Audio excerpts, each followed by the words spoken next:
எண்ணிக்கை அதிகாரம் 4. கோகாத்து என்னும் லேவியர் குல மரபினரின் கடமைகள். ஆண்டவர் மோசேயிடமும் ஆரோனிடமும் கூறியது: லேவியின் புதல்வர்களிலிருந்து கோகாத்தின் புதல்வரை அவர்கள் மூதாதையர் வீடுகள் குடும்பங்கள் வாரியாக கணக்கிடு. சந்திப்பு கூடார வேலையின் திருப்பணிக்கு வரும் 30 வயது முதல் 50 வயது வரையுள்ள அனைவரையும் கணக்கிடு. சந்திப்பு கூடாரத்தில் கோகாத்து புதல்வரின் மிக புனிதமான பணி இதுவே. பாளையத்தினர் புறப்பட்டு செல்லும்போது ஆரோனும் அவன் புதல்வரும் உள்ளே சென்று மூடு திரையை இறக்கி அதனை கொண்டு உடன்படிக்கை பேழையை மூடுவர். பின் வெள்ளாட்டு தோளால் அதனை மூடி கரு நீளமான ஒரு துணியை அதன் மேல் விரித்து நிலை கால்களில் வைப்பர். திருமுன் அப்பத்து மேசையின் மேல் அவர்கள் ஒரு நீல துணியை விரிப்பர். அதன் மேல் தட்டுகள், பூக்கரண்டிகள், கிண்ணங்கள் ஆகியவற்றை வைப்பர். அப்பம் அதன் மேல் எப்போதும் இருக்கும். பின் அவர்கள் அவற்றின் மேல் ஒரு கருஞ்சிவப்பு துணியை விரித்து அவற்றை வெள்ளாட்டு தோளால் மூடி நிலை கால்களில் வைப்பர். பின்னர் அவர்கள் ஒரு நீல துணியை எடுத்து அதை விளக்குத்தண்டு, அதன் விளக்குகள், அதன் திரிகள், அதன் சாம்பல் தட்டுகள் ஆகியவற்றின் மேலும் எண்ணெய்க்காக பயன்படுத்தும் பாத்திரங்கள் அனைத்தின் மேலும் விரிப்பர். அவர்கள் அதனை அதன் துணை கலன்களோடு ஒரு வெள்ளாட்டு தோளால் மூடி அதனை சுமக்கும் சட்டத்தின் மேல் வைப்பர். பின் பொற்பீடத்தின் மேல் ஒரு நீல துணியை அவர்கள் விரித்து வெள்ளாட்டு தோளால் அதனை மூடி நிலை கால்களில் வைப்பர். தூயக பணியில் பயன்படுத்தும் அனைத்து பாத்திரங்களையும் அவர்கள் எடுத்து அவற்றை ஒரு நீல துணியில் வைத்து வெள்ளாட்டு தோளால் அவற்றை மூடி சுமக்கும் சட்டத்தின் மேல் வைப்பர். அவர்கள் பலிபீடத்தில் இருந்து சாம்பலை வெளியே எடுத்து அதன் மேல் ஊதா துணியொன்றை விரிப்பர்.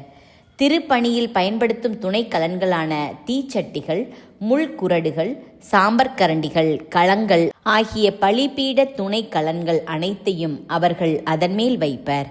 வெள்ளாட்டு தோலை அதன் மேல் பரப்பி மூடி அதன் நிலை கால்களில் வைப்பர்.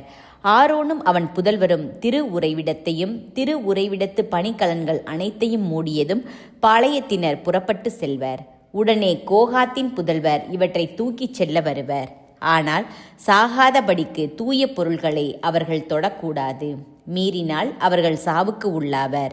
கோகாத்தின் புதல்வர் எடுத்து செல்ல வேண்டிய சந்திப்பு கூடார பொருள்கள் இவையே: விளக்கிற்கான எண்ணெய், வாசனை தூபம், அன்றாட உணவு படையல், திருப்பொழிவு எண்ணெய் ஆகியவற்றின் பொறுப்பு குரு ஆரோன் புதல்வன் எலெயாசருடையது. திரு உறைவிடம் முழுவதையும் அதில் இருக்கும் அனைத்தையும் தூயகத்தையும் அதில் இருக்கும் பாத்திரங்களையும் அவனே மேற்பார்வை செய்ய வேண்டும். ஆண்டவர் மோசேயிடமும் ஆரோனிடமும் கூறியது: லேவியருள் கோகாத்து மரபை சார்ந்த குடும்பங்கள் அழிந்து படாதிருக்கட்டும். எனவே புனிதமிகு பொருள்களை அவர்கள் நெருங்கி வருகையில் சாகாமல் உயிரோடு இருக்கும்படி நீங்கள் அவர்களுக்கு செய்ய வேண்டியது: ஆரோனும் அவன் புதல்வரும் உள்ளே சென்று அவர்களில் ஒவ்வொருவனும் செய்ய வேண்டியது பற்றியும் தூக்கி செல்ல வேண்டியது பற்றியும் பணிப்பர். ஆயினும் புனித பொருள்களை மூடப்படும் போது கோகாத்தியர் உள்ளே சென்று பார்க்கக்கூடாது. மீறினால் அவர்கள் சாவுக்குள்ளாவர். கேர்சோன் என்னும் லேவியர் குல மரபினரின் கடமைகள். பின்னர் ஆண்டவர் மோசேயிடம் கூறியது: கேர்சோன் புதல்வர்களையும் அவர்கள் மூதாதையர் வீடுகள் குடும்பங்கள் வாரியாக கணக்கிடு. சந்திப்பு கூடார வேலையின் திருப்பணிக்கு வரும் 30 வயது முதல் 50 வயது வரையுள்ள அனைவரையும் கணக்கிடு. பணி செய்ய வேண்டியோரும் சுமைகள் தூக்க வேண்டியோருக்குமான கேர்சோனியர் குடும்பங்களின் பணி இதுவே. அவர்கள் எடுத்து செல்ல வேண்டியவை: திரு உறைவிடத்தின் திரைகள், மூடு திரையோடு சேர்ந்து சந்திப்பு கூடாரம், அதன் மேலே உள்ள வெள்ளாட்டு தோல், மூடு திரை, சந்திப்பு கூடாரத்தின் வாயில் திரை, சுற்றும் முற்றும் தொங்கு திரைகள், திரு உறைவிடத்தையும் பலிபீடத்தையும் சுற்றியிருக்கும் முற்றத்தின் வாயில் திரை, அவற்றின் கயிறுகள், அவற்றின் வேலைக்கான அனைத்து கருவிகள் ஆகியவை. அவை தொடர்பான அனைத்து பணிகளையும் அவர்கள் செய்வார்கள். ஆரோன் அவன் புதல்வர் கட்டளையிட்டபடியே கேர்சோனியர் புதல்வர் செய்ய வேண்டிய எல்லா வேலைகளும், அதாவது அவர்கள் செய்ய வேண்டியவை, சுமக்க வேண்டியவை அனைத்தும் இருக்கும். தூக்கிச் செல்ல வேண்டிய பொறுப்பு அனைத்தையும் நீங்கள் அவர்களிடம் விட்டுவிடுங்கள்.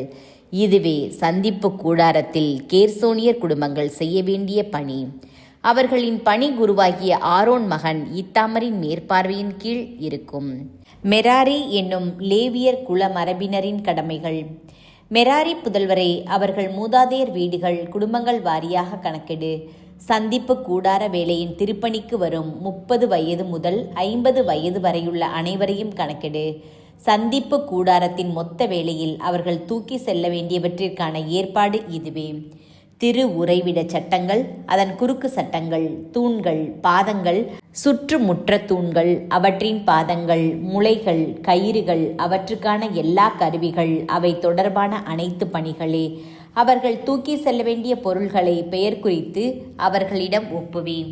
இதுவே சந்திப்பு கூடாரத்தில் மெராரியர் குடும்பங்கள் செய்ய வேண்டிய மொத்த பணி.